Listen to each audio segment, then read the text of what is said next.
Let's say you want to visit Serbia. How many days should you allocate to a trip like this? It depends what you are, what you are searching for. For example, those tourists who are coming to our spa resorts, for example, they stay longer. They stay 5 to 6 days. In mountain resorts as well, for skiing, for example, mostly 6 days is the length of stay. But in average, approximately 2 to 3 days international travelers are in Serbia. Have you seen an increase after the pandemic? How do the numbers work? Yes, we can say that this is the year of recovery for Serbian tourism, because this is the year when we already now can say that we will have the new best results in tourism, and we will have more overnight stays than we had in 2019, which was record year for Serbian tourism. So we can say that we have recovered when pandemic is concerned, and also different tourism products are now in focus. So everything that is nature-based is in focus as well. So international travelers still are coming for city break vacations, but also for those that are nature-based. Where do your tourists come from? What countries? Mostly from the region. So when we talk about top 10 tourists coming to Serbia, we have tourists from Turkey, we have tourists from Germany, from Bosnia and Herzegovina, Montenegro, North Macedonia, Romania, Germany as well, Bulgaria, Slovenia, Croatia, so mostly the region. I understand you have a new Ministry of Tourism. What do you expect from the new government and from the new minister? And is your strategy going to change, or are you going to keep the same way? What are your plans for that?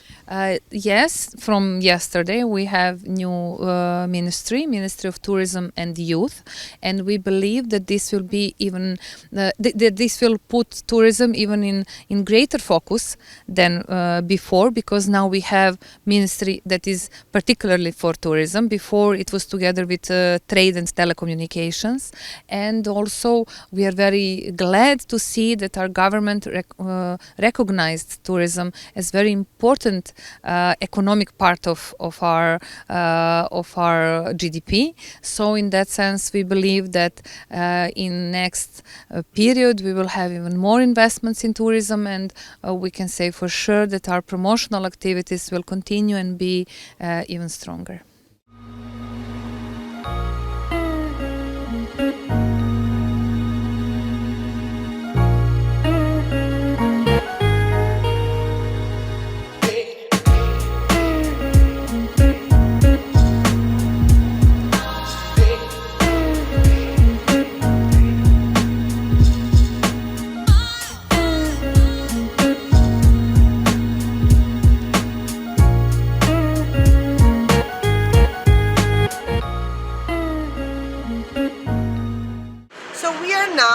At the beginning of the main street in Belgrade. It's called Knez Mihajlova ulica, which means Prince Michael Street.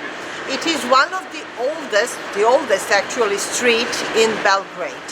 The old Romans at the beginning of the 1st century after Christ had a street here. And we are walking actually over the old Roman street. And in 1976, this street was transformed into the pedestrian zone. Prior to that, you had cars here. The street begins at the Terazije Square, where from you can see the cupola of the Saint Sava's Church, and it ends across the beginning of the Kale Megdan Fortress. The street is practically 700 meters long.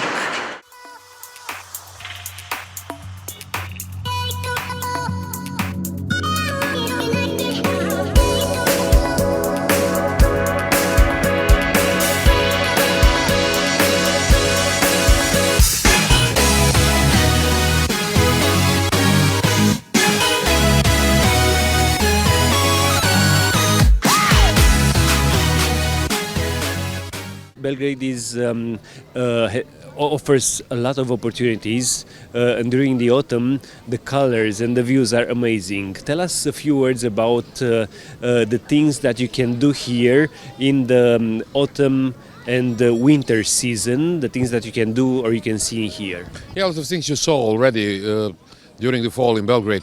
Belgrade is really beautiful in fall, and we have two parts of the year regarding hospitality as a whole. The first part is Belgrade fall and winter, and the other part is spring and summer.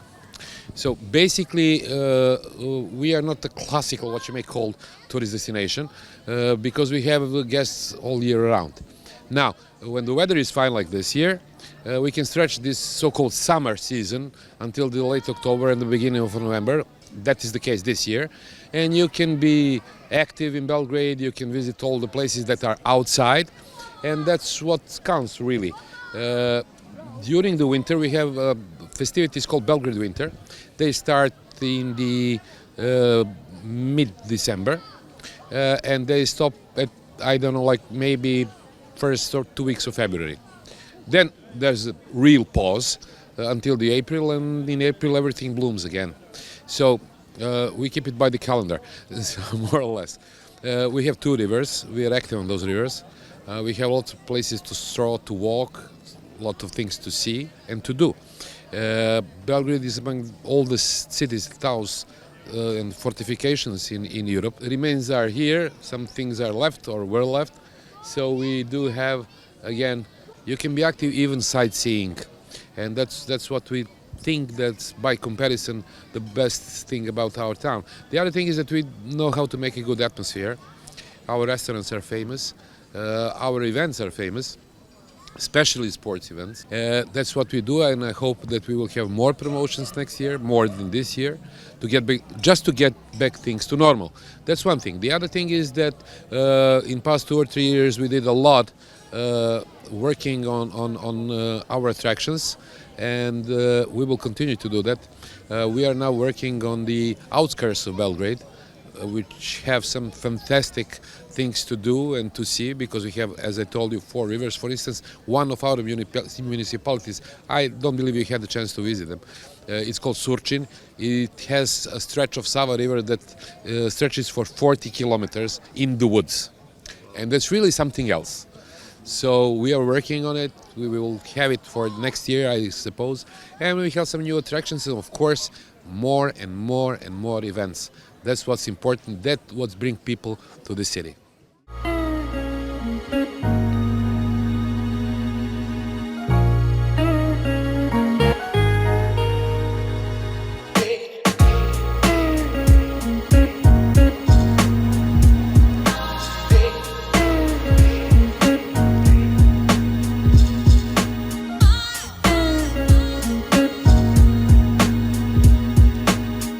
We are now at the very beginning of the pedestrian part of the Bohemian street, Skadarlija in Belgrade.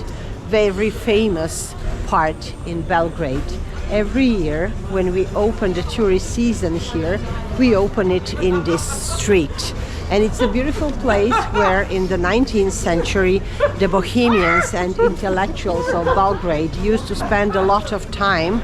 They were artists, they were writers, they were painters, they were poets, they were actors, they were singers.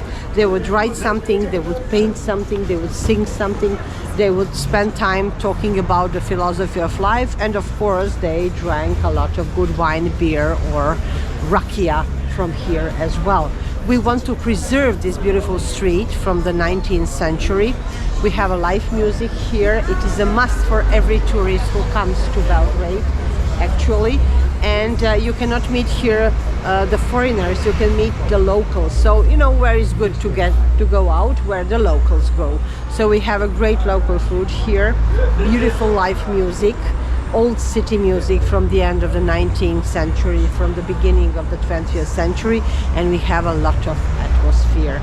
So everybody falls in love with this Skadarlija street. Let's just relax and feel it.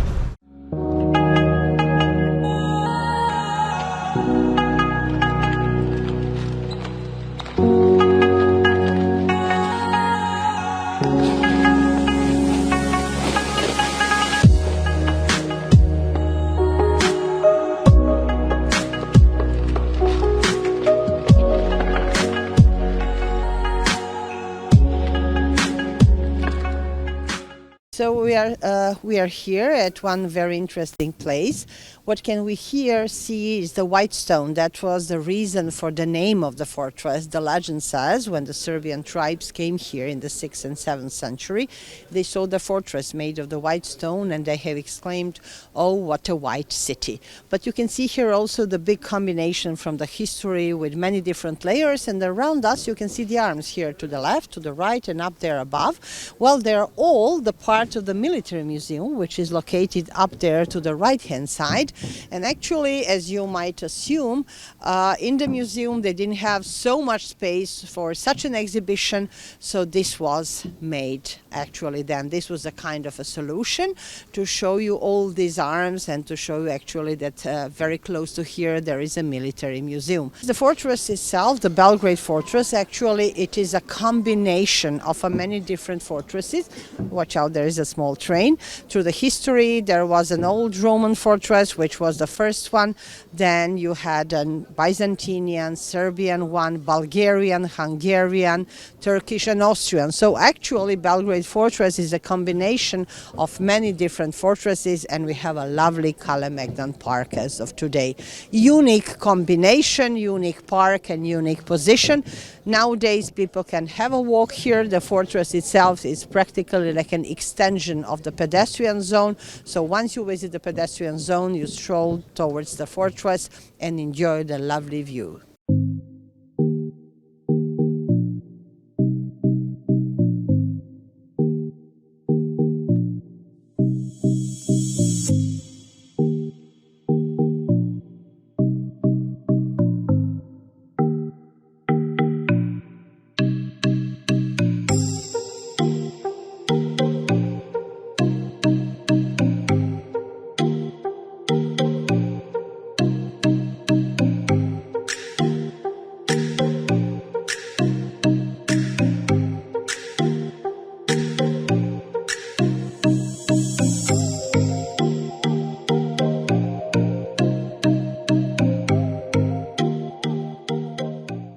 O vizită în Belgrad nu se poate încheia fără o plimbare pe Dunăre, la bordul unei astfel nave de croazieră.